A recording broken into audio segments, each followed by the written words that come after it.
Hello and welcome to the wonderful world of economics. Yes, friend. Today we are going to discuss the objective of second chapter, that is utility analysis, in a very easy way. As you know that simplicity is our main motto. Now हमने objectives को easily हम समझ के जब attempt करते हैं तो you know that हमें full out of full marks मिलते हैं.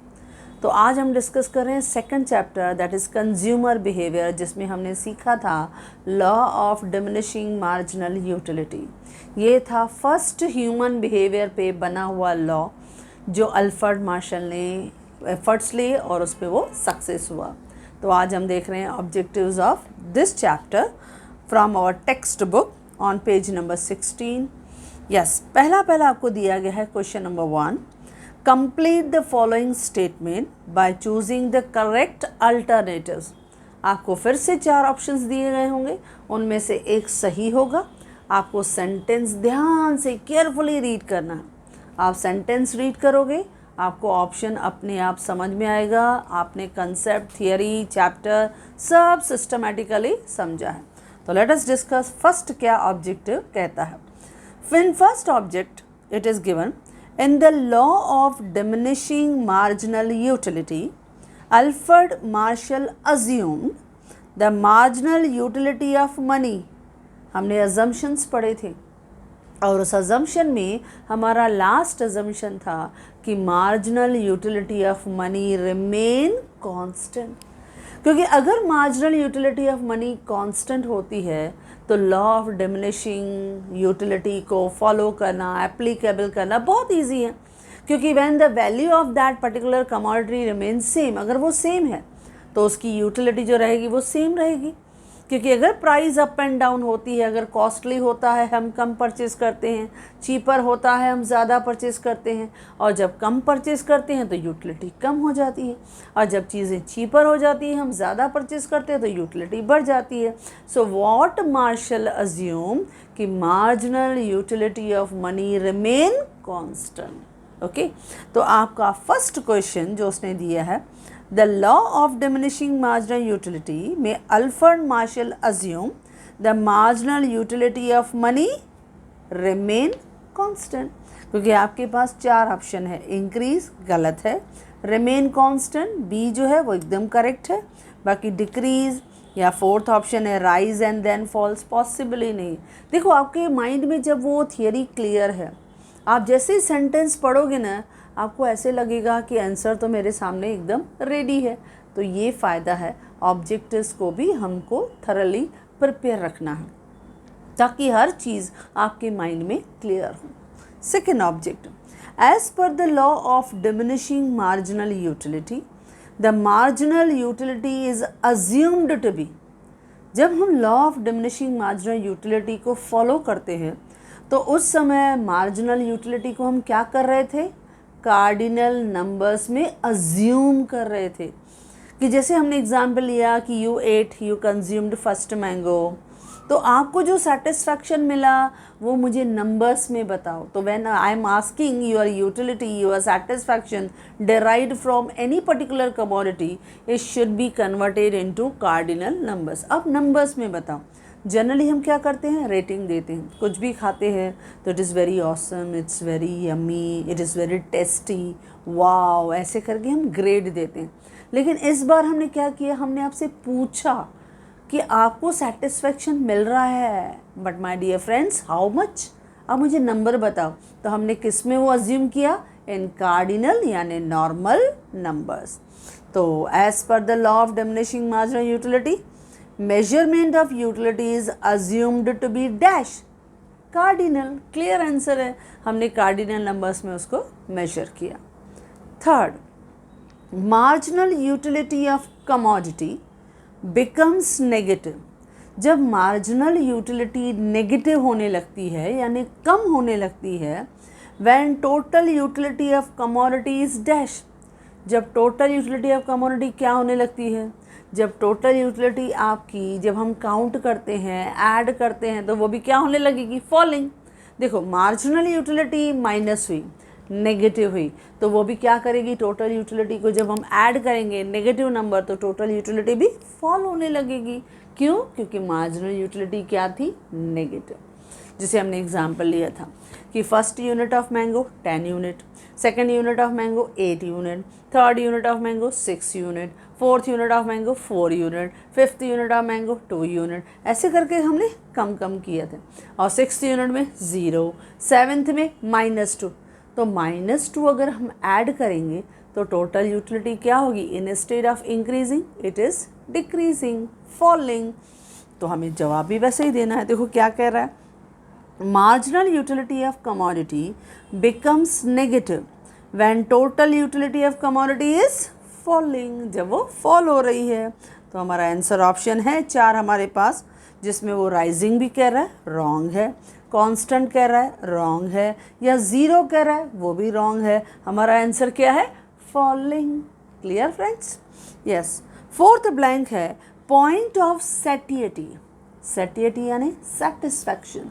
जब हमने कहा था मार्जिनल यूटिलिटी जब 0 होती है तो टोटल यूटिलिटी क्या होती है? मैक्सिमम। यानी उसके बाद टोटल यूटिलिटी का बढ़ना पॉसिबल नहीं है। व्हेन वी से किसी भी कमोडिटी को नो नहीं चाहिए, तो मार्जिनल यूटिलिटी को क्या कहा था? 0। तो उस समय टोटल यूटिलिटी क्या था? मैक्सिमम। चलो देखते हैं। Point of satiety means what? Dash. First option है TU is rising and MU is falling. No friends. TU is falling and MU is negative. No friends, ऐसा पॉसिबल ही नहीं है। Third, TU is maximum. Yes, TU is maximum and MU is 0. जब marginal utility 0 हो और total utility एकदम height पे हो, यानी टॉप पे हो, यानी वी आर टोटली सेटिस्फाइड। हम कहते हैं गले तक भरा हुआ है, अब ज़्यादा खाने की नीड नहीं है, तो उसे हम क्या कहते हैं? Point of satiety. यानी MU is 0 and TU is maximum. Option मिल गया।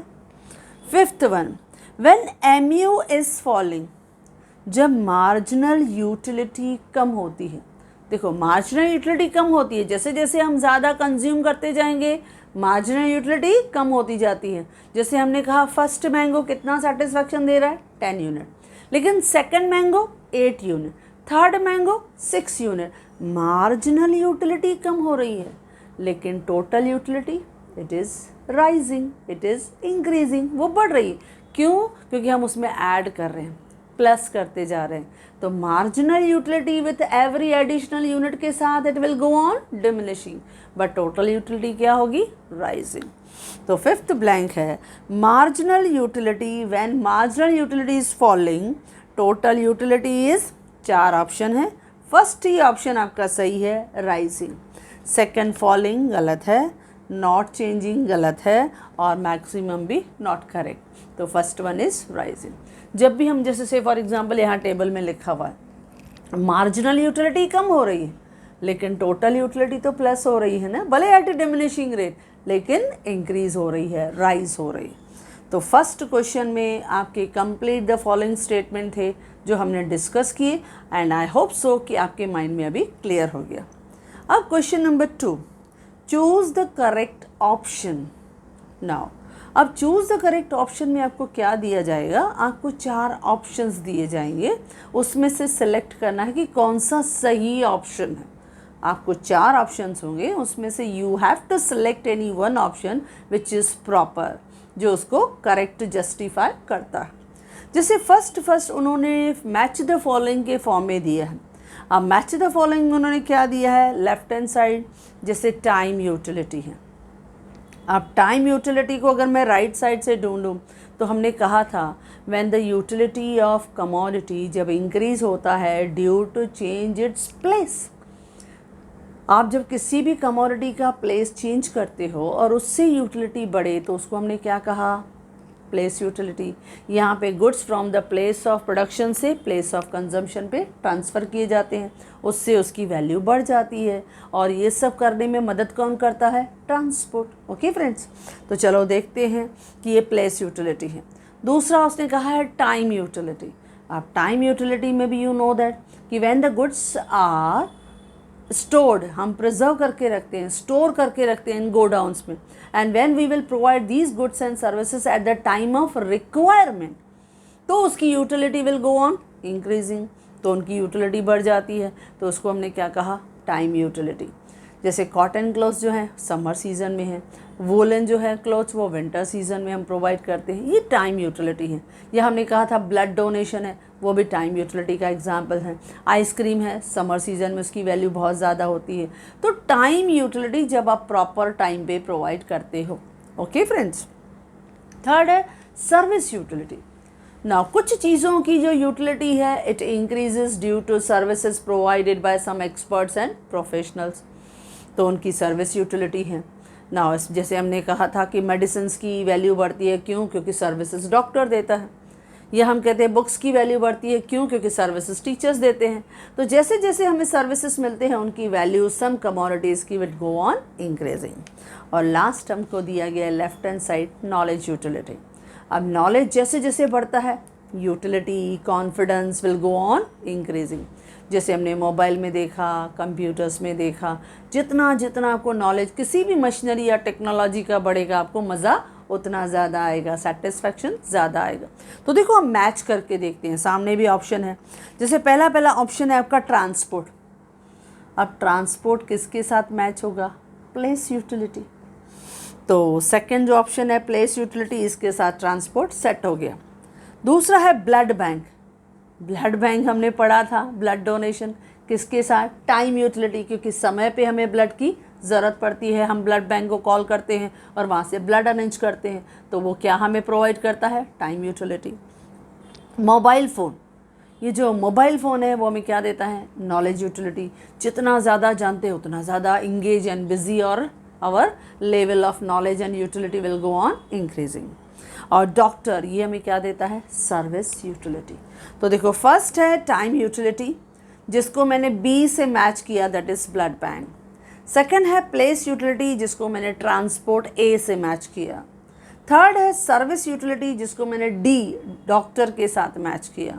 और फोर्थ है नॉलेज यूटिलिटी, जो मैंने सी यानी मोबाइल फ़ोन के साथ जो है मैंने ऐड किया। अब देखो ये जो ऑप्शंस हैं, मुझे 4 ऑप्शंस मिले हुए हैं। अब मुझे सही ऑप्शन चुनना है, दैट इज़ फर्स्ट वन जो है दैट इज़ टाइम यूटिलिटी, यानी first B, second A, third D और फोर्थ सी। हमें ये 4 ऑप्शन जो हैं वो हमें चूज़ करने हैं, वो हमें फाइंड आउट करने हैं। तो इस तरह से हमारा जो सेकंड ऑप्शन है आप देखोगे it is a correct and proper option. वो हमारा करेक्ट और प्रॉपर ऑप्शन है, दैट इज़ फर्स्ट का बी, सेकंड का ए, थर्ड का डी एंड फोर्थ का सी। तो इस तरह से ये चारों ऑप्शंस जो है वो प्रॉपर ऑप्शंस हैं। ओके फ्रेंड्स, नाउ सेकंड है स्टेटमेंट्स इंडिकेटिंग कंज्यूमर इक्विलिब्रियम। आपको 4 इसमें पॉइंट्स दिए गए हैं कि कौन सी स्टेटमेंट है जहाँ पे कंज्यूमर अपनी इक्विलिब्रियम लेवल को एंजॉय करता है। तो हमने पढ़ा था जब भी हम अपनी मार्जिनल यूटिलिटी को इन टर्म्स ऑफ मनी में कन्वर्ट करते हैं तो जितना प्राइस हम पे करते हैं उतना ही मार्जिनल यूटिलिटी हमें जब मिलती है, यानी मार्जिनल यूटिलिटी अगर इक्वल है टू द प्राइस, तो ऐसी सिचुएशन को, ऐसे सर्कमस्टेंसेस को हम क्या कहते हैं, इक्विलिब्रियम पोजीशन। तो वो इक्विलिब्रियम है। तो देखो आपके पास 4 ऑप्शन हैं। MU is greater than price, हाँ यहाँ पे हम परचेज तो करते हैं लेकिन we are not at equilibrium. Number 2, MU is equal to price, yes ये करेक्ट ऑप्शन है, यानी B is the proper option, B आपका बराबर है। C, MU is less than price, no, इसमें तो हम डायरेक्टली रिफ्यूज़ करते हैं, मुझे वो प्रोडक्ट चाहिए ही नहीं क्योंकि यूटिलिटी कम प्राइस ज़्यादा, तो मैं अननेसेसरी कॉस्टली प्रोडक्ट क्यों परचेज़ करूँ, मैं रिफ्यूज़ करूँगी। या प्राइस इज़ लेस देन 1, ये भी नहीं चाहिए। ऑलवेज प्राइस जो है वो must be equal to marginal utility.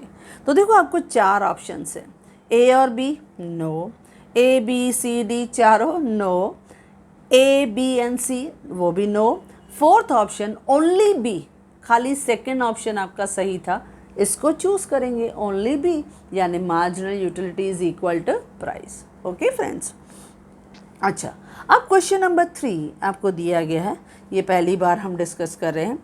Identify and explain the concepts from the given illustration. Now listen friends, हम जो भी ऑब्जेक्टिव्स अब तक डिस्कस करते आए हैं वो 1 मार्क का हमेशा ऑब्जेक्टिव पूछा जाता है। 1 mark is given for each objective. लेकिन ये जो आपको मिलेंगे वो क्वेश्चन नंबर 2 का ए पार्ट होगा। इसमें आपको कुछ स्टेटमेंट्स एग्जाम्पल के फॉर्म में दिए गए होंगे। यहाँ पर भी आपको पहचानना है कि वो किस कॉन्सेप्ट या टर्म की बात कर रहा है। अगर आपने पहचान लिया 1 मार्क उसके लिए, और उसको ही थोड़ा एक्सप्लेन करो।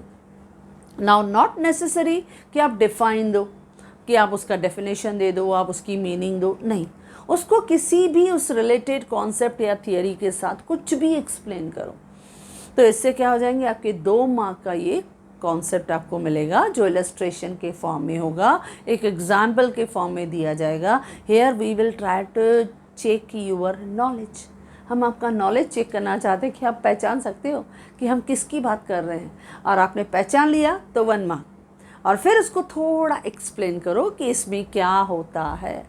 जैसे first example, Salma purchased sweater. Salma ने परचेज किया sweater for her father in winter season. Salma ने अपने फादर के लिए विंटर सीजन में उसने स्वेटर परचेज किया। अब आपको मालूम है कि हम हमेशा विंटर सीजन में वूलन मटेरियल परचेज करते हैं। तो ये क्या जस्टिफाई करता है फ्रेंड्स, टाइम यूटिलिटी। आपने पहचान लिया क्योंकि विंटर सीजन उसने कहा। अब विंटर सीजन सुन के ही आप पकड़ लोगे टर्म को, क्या कहोगे, इट इज़ टाइम यूटिलिटी। बस टाइम यूटिलिटी बता दिया, 1 मार्क दे दिया आपको। अब बताओ टाइम यूटिलिटी क्या होता है। अब आपने अगर सपोज डेफिनेशन लिख लिया कि when the utility of commodity increase due to storing and preserving is called time utility, या आपने लिख दिया during the time utility goods जो हैं they are stored in the godown, ये भी लिखा तो भी 1 मार्क है। अच्छा, यहाँ पे हम लोग क्या करते हैं, जैसे हमने बता दिया कि woollen materials are provided in winter season, या cotton materials are provided in the summer season, या umbrellas and rainy wears they are provided in rainy season. Example के थ्रू भी एक्सप्लेन किया तो भी 1 मार्क। आप जस्टिफाई करो, खाली आप हमें बताओ, ज़रूरी नहीं है सब लिखो, लेकिन कोई भी एक पॉइंट उससे रिलेटेड आप बताओ, तो 1 mark should be given straight on that. Clear friends, तो इसमें भी 2 में से 2 मार्क्स मिलती हैं। ये 2 मार्क के लिए है। पहले टर्म पहचानो और उसके बारे में आपको जो नॉलेज है आप हमें बताओ, हमारे साथ शेयर करो। Okay friends. सेकंड है, Nilesh purchase ornaments for his sister. Nilesh ने अपने सिस्टर के लिए ऑर्नामेंट्स ली। अब ये क्या हमें बताता है, अब यहाँ पे नीलेश ने अपने बहन के लिए ऑर्नामेंट्स लिए ना। यहाँ पे 2 टर्म्स की पॉसिबिलिटी है। बेस्ट है इजी, पोजीशन यूटिलिटी, बहुत इजी, क्योंकि वो इजीली सब बच्चे लिख पाते हैं। इसको हम क्या कहते हैं, पोजीशन यूटिलिटी। क्या पढ़ा था पोजीशन यूटिलिटी में, when the utility of commodity increase due to change its ownership. आपका ओनरशिप जब बदलता है और उसकी यूटिलिटी बढ़ जाए तो उसे हमने क्या कहा, पोजीशन यूटिलिटी। यहाँ पे आपने क्या किया, अपने जो गुड्स हैं, ऑर्नामेंट्स हैं, वो डिस्ट्रीब्यूटर या उस पर्टिकुलर सेलर से किसके हाथ में आ जाएंगे, पहले नीलेश के हाथ में और बाद में चले जाएंगे उसकी सिस्टर के हाथ में, क्योंकि सिस्टर तो पहनेगी ऑर्नामेंट्स को। तो ये क्या हुआ, ओनरशिप चेंज हुआ, उससे उसकी वैल्यू जो है वो बढ़ गई। तो आप ऐसे भी बता सकते हो, समझे कि आपने बता दिया पोजीशन यूटिलिटी, क्योंकि जिसके हाथ में वो आया बट नेचुरल यहाँ ओनरशिप बदल गई, उससे उसकी वैल्यू बदल गई, तो उसे हम कहेंगे पोजीशन यूटिलिटी। और आपने कोई भी एग्जाम्पल बता दिया। ओके, अच्छा, अगर कोई इसी पर्टिकुलर एग्जाम्पल को कोई ऐसा भी कह सकता है कि वैल्यू इन एक्सचेंज, क्योंकि उसने ऑर्नामेंट्स लिया, उसने ऑर्नामेंट्स लिया किसके लिए, सिस्टर के लिए, तो उसने प्राइस दिया होगा। अब हमने पढ़ा था कि जब law of diminishing marginal utility Marshall ने हमें एक्सप्लेन किया था, तो हमने वैल्यू 2 फॉर्म में समझा था, एक वैल्यू इन यूज़ और दूसरा वैल्यू इन एक्सचेंज। कुछ कमोडिटीज़ ऐसी होती हैं जिनका वैल्यू इन यूज़ तो कम होता है लेकिन वैल्यू इन एक्सचेंज ज़्यादा होता है, जैसे गोल्ड ऑर्नामेंट्स होते हैं, हमने पढ़ा था डायमंड्स होते हैं, उनकी ज्वेलरी होती है। अब उसके लिए हम वैल्यू इन यूज़ तो कम है, उसके बगैर लाइफ चलता है, लेकिन उसके लिए जो वैल्यू इन एक्सचेंज यानी प्राइस जो हम पे करते हैं इट इज़ वेरी है। तो ये एक पैराडॉक्सल वैल्यू है जो हमें मार्शल ने हमें सिखाया। लेकिन बेस्ट आपके लिए रहेगा पोजीशन, आपकी यूटिलिटी, क्योंकि उसको हम इजीली, क्योंकि यूटिलिटी का कॉन्सेप्ट, उसके टाइप्स हर बच्चा इजीली समझ जाता है। तो आपने पोजीशन यूटिलिटी भी लिखा तो भी आप राइट हो, वैल्यू इन एक्सचेंज लिखा तो भी आप राइट हो, जैसे आपको इजी लगे आप लिख सकते हो, you are right. Okay. Third है Kavita consumed 5 units of orange one after another. Kavita ने कंज्यूम किया ऑरेंजेस के 5 यूनिट्स वन आफ्टर अनदर। तो पता है हमने पढ़ा था अजम्पशन में, that is assumption of continuity. जब भी हम law of diminishing marginal utility को यूज़ करेंगे तो इट इज़ अज्यूम्ड कि all the units of commodity must be consumed continuously. It means there is no time gap between two successive units, otherwise utility instead of diminishing it will go on increasing, तो बढ़ने लगेगी। तो हमने पहले जवाब क्या दिया, अजम्पशन ऑफ कंटिन्यूटी। हमारा 1 मार्क का काम हो गया। और कंटिन्यूटी का जो अजम्पशन है वो आपने पूरा पैराग्राफ के फॉर्म में अजम्पशन में पढ़ा है, बस उसी को ही एक्सप्लेन कर दो। आप लिख सकते हो व्हाइल यूजिंग या applying the law of diminishing marginal utility continuity is one of the important assumption. इतना भी लिखा तो भी चलेगा, लेकिन उसको क्लियरली एक्सप्लेन भी किया कि it is assumed by the Marshall कि when we are using the law of diminishing marginal utility, all the units of commodity must be consumed continuously without any time gap. हो गया आपका काम। इस तरह से आपको 2 में से 2 मार्क यानी फुल मार्क्स आप स्कोर कर सकते हो। 4th point, Bhushan refused to eat the 5th chapati after eating the 4 chapati। यानी भूषण ने 4 चपातीस खाया, उसके बाद उसने कहा 5th चपाती मुझे नहीं चाहिए, उसने रिफ्यूज़ कर दिया। तो आप इसको क्या कहोगे, ये है पॉइंट ऑफ सैटिएटी। याद आया, जब हम कहते हैं वी डोंट नीड दिस, क्यों, अब भाई हमारा पेट भर गया, मुझे नहीं चाहिए, my stomach is full. When I have refused for any commodity, यानी मेरा सेटिस्फैक्शन टॉप पे है, मेरा मार्जिनल यूटिलिटी मैक्सिमम है। तो आप इसको क्या कहोगे, पॉइंट ऑफ मैक्सिमम सेटिस्फैक्शन या पॉइंट ऑफ सैटिएटी। 1 मार्क उस पे। फिर आप बता दो, when we refused to consume any commodity at that level marginal utility is 0 but our total utility is maximum, this is called point of satiety. हो गया explanation. Okay, 5th one है Lalita satisfied her want of writing on essay by using pen and notebook. अब ललिता को क्या लिखना था, उसका want था, शी वांटेड टू राइट एसे। अब उसको ऐसे लिखना है, तो ऐसे कंप्लीट करने के लिए उसको क्या चाहिए, एक तो नोटबुक, और नोटबुक पे वो किससे लिखेगी, पेन या पेंसिल से। तो उसने कहा है पेन और नोटबुक। ये दोनों चीज़ें, पेन और नोटबुक, ये दोनों में कैपेसिटी है to satisfy the want of Lalita. तो उसको पता है क्या कहते हो, इट इज़ कॉल्ड यूटिलिटी। इसका कंसेप्ट क्या होगा, यूटिलिटी, क्योंकि यूटिलिटी का डेफिनेशन हमें प्रोफेसर स्टैनली ने समझाया था, capacity of a commodity to satisfy human want is called utility. ये भी लिखा तो भी राइट हो। या here notebook and pen have a capacity to satisfy the want of Lalita to complete the essay, क्योंकि उन दोनों में वो ताकत है, कैपेसिटी है, पावर है कि वो ललिता के वांट को सेटिस्फाई करे। इसके लिए इन दोनों चीज़ में से हमने क्या समझा, कौन सा टर्म है, यूटिलिटी। और बस यूटिलिटी को सेटिस्फाई करो, या स्टैनली का डेफिनेशन लिखो, या नॉर्मली लिखो कि पेन और नोटबुक की मदद से Lalita can easily complete the essay, so it is called utility. आप सही हो, यानी आप कैसे भी एक्सप्लेन करो, सिर्फ आप टर्म पहचानो और उसके बाद उसको एक्सप्लेन आप अपने अंदाज से कर सकते हो। ओके फ्रेंड्स, तो ये भी एक नया ऑब्जेक्टिव है जो आपको बोर्ड एग्ज़ाम में 12th में आपको अपीयर करना पड़ेगा। क्वेश्चन नंबर 2A में आपको ऐसे 5 एग्जाम्पल्स मिलेंगे और उस 5 एग्जाम्पल्स में you have to attempt any 3, कोई भी 3 अपन 5 में से जो बेस्ट आपको आते हैं कि हम अच्छी तरह से लिख पाएंगे, बेस्ट 3 चुनो, उनको लिखो और 6 में से 6 मार्क्स आप कवर करो, और बहुत ईजिली कवर होते हैं, एकदम टाइम सेविंग ऑब्जेक्टिव्स हैं। ओके, देन लास्ट है इस चैप्टर का कि ऑब्जर्व द गिवन टेबल। फिर आया टेबल, जो 4 मार्क के लिए क्वेश्चन है। Observe the table and answer the question. आप टेबल देखो और उस टेबल के जो क्वेश्चंस हैं उनका आप रेस्पॉन्स दे दो।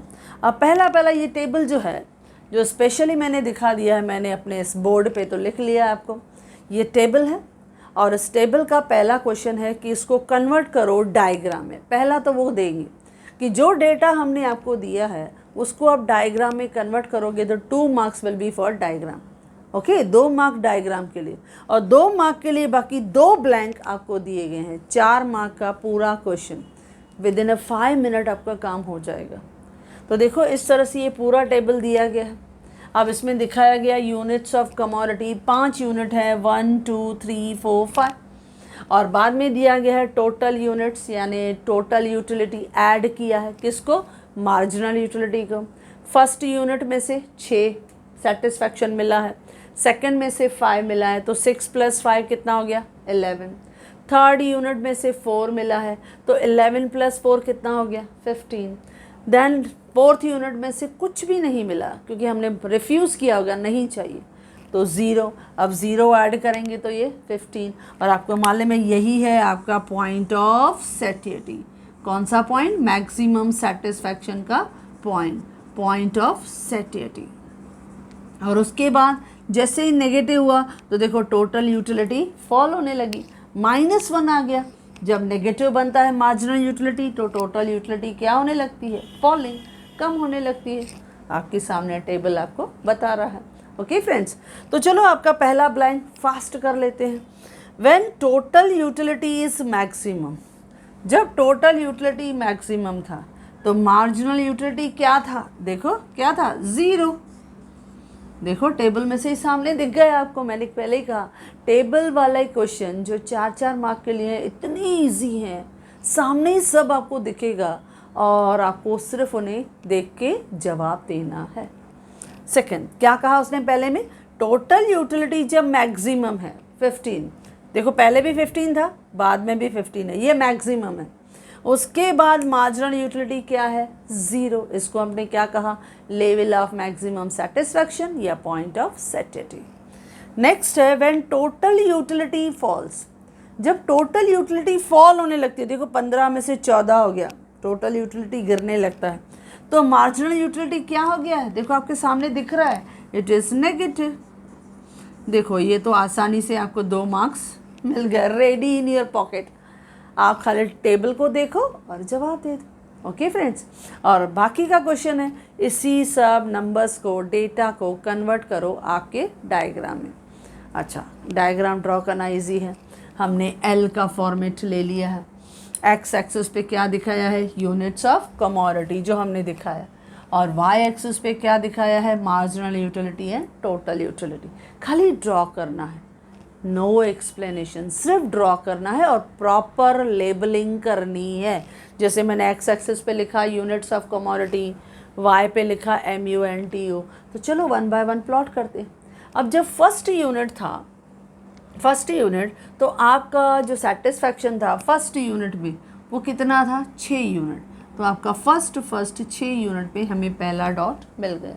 ओके, ये टोटल यूटिलिटी। अच्छा, सेकंड हमने क्या मिला, जब सेकंड यूनिट था, सेकंड यूनिट में आपका सेटिस्फैक्शन कितना था, 11। तो 11 यानी 10 और 12 के बीच में 11, तो ये हमारा सेकंड डॉट हमें यहाँ मिल गया। क्योंकि 10 मैंने यहाँ पे जो वाई एक्सिस लिया है इसमें 2 का गैप लिया है, 2 4 6 8 10 12 14 16। तो जो हमने 11 लिया वो 10 और 12 के बीच में यहाँ 11 लिया, इस लेवल पे मैंने कवर किया। ओके, इस लेवल पे अगर हम कवर करते हैं तो इस लेवल पे आपको ये सेकंड यूनिट का हमें मिलेगा। ओके फ्रेंड्स, अच्छा यहाँ पे तो एक यूनिट है ही, 5 यूनिट। थर्ड जो है टोटल यूटिलिटी है 15, थर्ड यूनिट का जो सेटिस्फैक्शन है वो है 15, तो यहाँ आएगा ये 15, तो ये 15 हमें यहाँ मिला, दैट इज़ 14 और 16 के बीच में 15। अच्छा, जो फोर्थ यूनिट है जहाँ मैक्सिमम सेटिस्फैक्शन मिला है, मैक्सिमम सेटिस्फैक्शन में फिर से आपका 15, देखो मैंने स्ट्रेट लाइन आपको ड्रॉ करके पहले ही दिखा दिया, क्योंकि यहाँ पे 4th लेवल पे हमें मालूम है आपका मार्जिनल यूटिलिटी कितना है, 0, क्योंकि यहाँ पे आपका मैक्सिमम सेटिस्फैक्शन है। इस पे भी आपका टोटल सेटिस्फैक्शन कितना है, 15, और लास्ट में एक यूनिट कम हुआ 14, तो उसमें 5th यूनिट जो है इसमें आपका सेटिस्फैक्शन 14 यानी एक यूनिट का कम मिला इस लेवल पे। ओके, ये पांचों डॉट्स हमें मिल गए। अब इन पांचों ही डॉट्स को आप रफली अपने हाथ को एकदम शेकी मत बनाना, देखो ये है TU कर्व मिल गया हमें, टोटल यूटिलिटी कर्व हमने मिला दिया उसको। अब ड्रॉ करते हैं मार्जिनल यूटिलिटी का। पहला तो 6 से, फर्स्ट यूनिट यहाँ से स्टार्ट होगा। सेकंड में आपका 5, तो 5, 4 और 6 के बीच में आपका 5 आएगा, तो वो सेकंड यूनिट में इस लेवल पे हमें सेकंड मिला। अच्छा, थर्ड यूनिट जो है उसमें सिर्फ 4, तो थर्ड यूनिट उसमें 4 यहाँ पे। अच्छा, फोर्थ यूनिट 0, फिफ्थ यूनिट -1, तो यहाँ पे हम -1 लिखेंगे, तो फिफ्थ में हमारा -1 यहाँ मिला। अब इन पांचों को रफली फिर से मिलाओ, देखो इस तरह से मिला MU का। और आपको मालूम है जब ये नीचे गया तो ये क्या मिलता है, नेगेटिव सेटिस्फैक्शन। और यहाँ पे आपको क्या मिलता है, ये पॉइंट ऑफ सेटिएटी है यहाँ पे, क्योंकि MU इज 0, लेकिन आपका टोटल यूटिलिटी मैक्सिमम, तो ये पॉइंट ऑफ सेटिएटी है। और ये आपको ये पूरा स्ट्रेट लाइन क्या दिखाता है, लेवल ऑफ मैक्सिमम सेटिस्फैक्शन, ये भी हमने लिख लिया। This will show level of maximum satisfaction. देखो कितना काम आसान हो गया। आपको उन्होंने ये डायग्राम में आपको उन्होंने टेबल में डेटा दिया है और वही डेटा आपको डायग्राम में कन्वर्ट करना है। जो जो बोला है सिंपली आप ले लो। आपका डायग्राम अगर आप चाहते हो बड़ा भी हम ड्रॉ करें तो भले आप एक लाइन पे एक एक ले लो, 1 2 3 4 करके आप 14 15 तक जा सकते हो। चॉइस इज यूअर्स, आप टोटली फ्री हो, आप जैसे चाहो। अगर आपको चाहिए कि नहीं गैप थोड़ा छोटा हो तो आप 2 4 6 ऐसे करके ले सकते हो, ऐसा लिया। और यहाँ पे तो 1 यूनिट का हमने गैप ले लिया क्योंकि है ही 5 यूनिट। उसी में से मैंने MU कर्व दिखा दिया, नीचे की तरफ आ गया। और TU कर्व जो है स्लोपिंग अपवर्ड। और ये आपको मालूम है ये पॉइंट कहो या ये पॉइंट कहो, ये हमें क्या दिखाता है, पॉइंट ऑफ सेटिएटी। ये आपका पॉइंट ऑफ सेटिएटी है, यानी मैक्सिमम सेटिस्फैक्शन जो हमने ड्रॉ कर दिया। वो नहीं भी दिखाया चलेगा, आपको मेन क्या दिखाना है, TU curve which is sloping upward from left to right, और marginal utility curve sloping downward from left to right. लेकिन no need to write explanation, आपको एक्सप्लेनेशन लिखने की ज़रूरत नहीं है, बस ड्रॉ करना है और आपको लेबलिंग प्रॉपर करनी है कि कौन सा डायग्राम कौन है। जैसे नीचे का डायग्राम मार्जिनल यूटिलिटी है, जो ऊपर गया अपवर्ड गया वो टोटल यूटिलिटी है। 4 के 4 marks you will win and great success. Okay friends, तो इस तरह से ये है objective of the second chapter, that is utility analysis. Yes friend, if you like this video, do share, and if you want my handwritten notes, the link is given in the description box. Thank you.